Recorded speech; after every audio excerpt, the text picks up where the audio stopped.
All right, it's me therapy, and let's hop right back into the news. Today's Overwatch League day. Today's Thursday. It means the start of Overwatch League again. Uh, First up, we have the Seoul Dynasty. I don't see this being talked enough in the subreddit of competitive Overwatch, but the Seoul Dynasty did sign two new players. And after their losses this week to the Boston Uprising, and their loss to NYXL, I would sure hope they did. Who did they sign? Who are these people? I'll go through it real quick. So the Seoul Dynasty ended up signing Highly, a sub healer who can play Ana, Zen, and Sombra. He plays a pretty good Zenyatta. He's also a shot caller.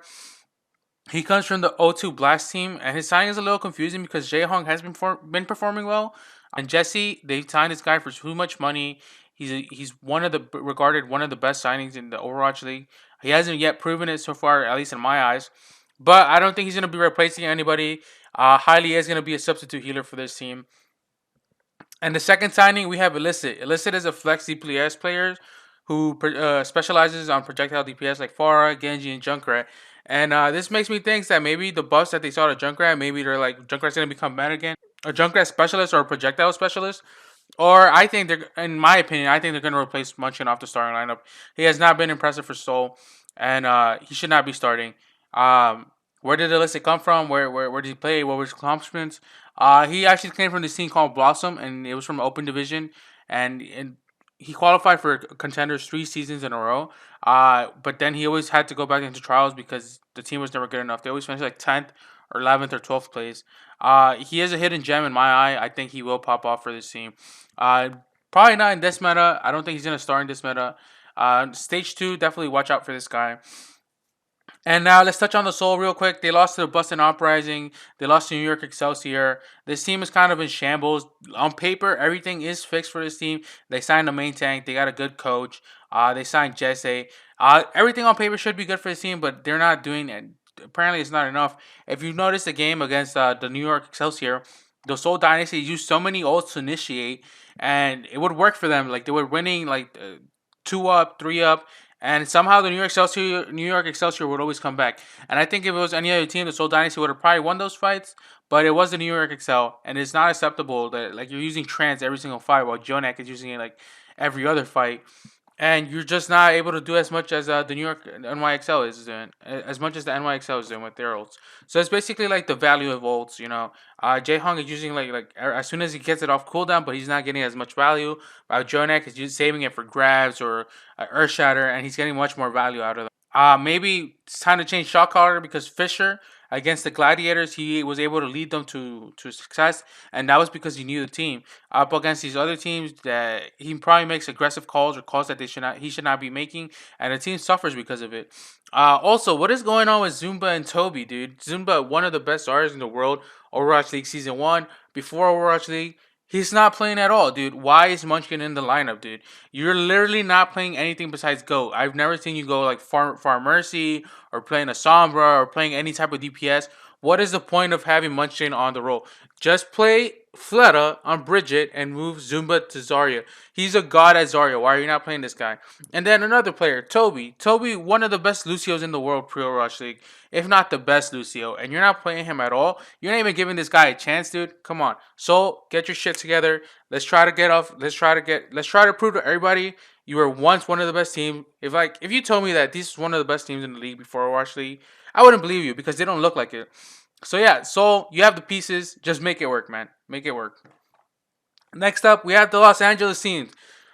Los Angeles, what are you doing? Both of you, not just one, two of you are failing miserably. Los Angeles Valiant has not won a game yet. They were the first teams to be eliminated from a playoff berth, and the Los Angeles Gladiators are going that same route. People thought as soon as oh, the LA Gladiators, they're not doing that well, but they don't have Bishu, they don't have Decay, they're star players, you know.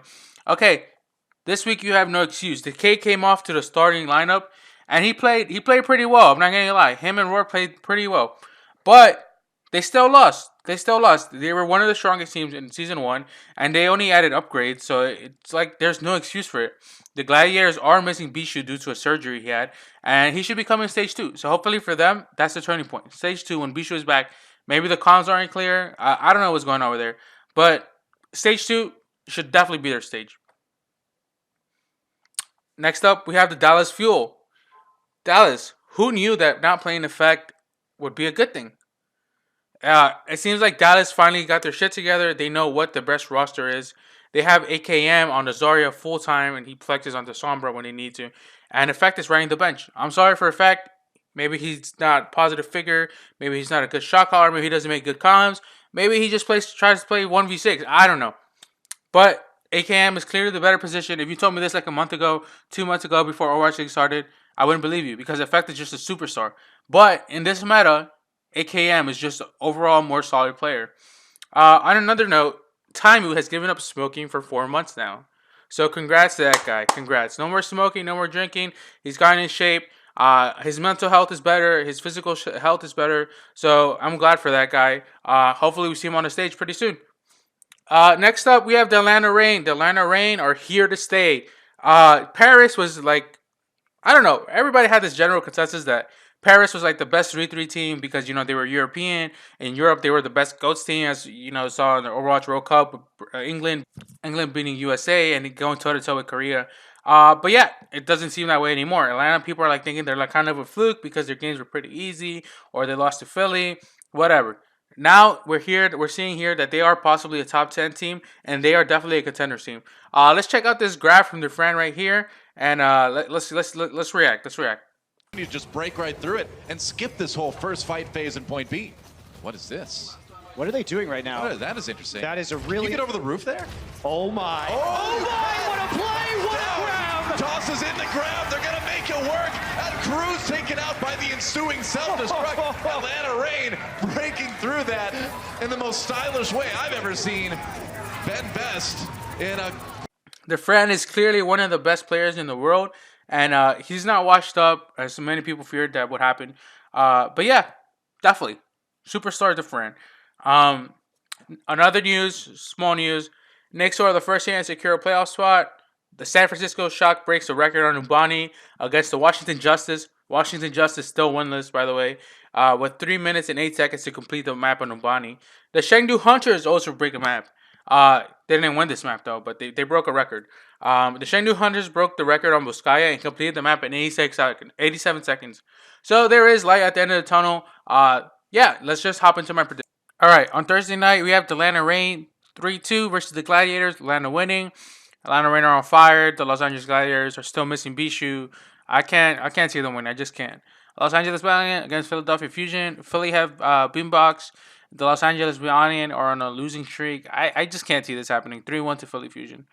Toronto Defiant versus Chengdu. Toronto Defiant, most underrated team in the league. They're moneyballing this league. Neko, Envy, all popping off. 3-1. Then next up we have the Paris Eternal versus the Vancouver Titans. I think this is their first loss. They won't know how to handle it. Vancouver Titans, pretty good team to go up against right after San Francisco. Right after Atlanta Reign. Paris losing this 2-3. New York Excelsior versus San Francisco Shock, probably the game of the week. Definitely New York winning, going undefeated the stage, pretty easy. San Francisco Shock 2, not good enough. Super is a feeder. And then for the last game of Friday night, we have Dallas Fuel versus Shanghai. I'm pretty sure Dallas Fuel figured out their number on Shanghai. Their best thing was the Sombra from Diding, but it didn't work out for them, so Dallas Fuel again wins. Houston Outlaws versus the Valiant on Saturday to start off the day. Los Angeles Valiant clearly wins this 3-1. Houston Outlaws, they're pretty bad. They won a few more games in Los Angeles, but I don't think the Valiant are going to lose to Outlaws. I really don't rate the Outlaws. Seoul Dynasty versus Washington, 3-1. Washington's not going to win a game. This stage is simple. Guangzhou Charge versus Gladiators. The Charge are on fire. Gladiators on a constant losing streak. I could probably see the Gladiators winning this, but in reality, more than likely, I see the Charge winning this. Now, the Hangzhou Spark versus the Toronto. I'm having a hard time because I really like both of these teams. I like Gushui. I like No Smite. These players are amazing. IDK, pretty good. But I'm going to have to go to Toronto Defiant because nobody's going to see this team coming. And you're all going to be like, whoa, the Toronto Defiant is pretty good, actually. Whoa. Yeah, but I told you guys this, but you guys just didn't pay attention. The Toronto Defiant 3-1 against the Hangzhou Spark. And then next up for the last day on Sunday, we have the Paris Eternal versus San Francisco Shock. another hard schedule for the Paris Eternal.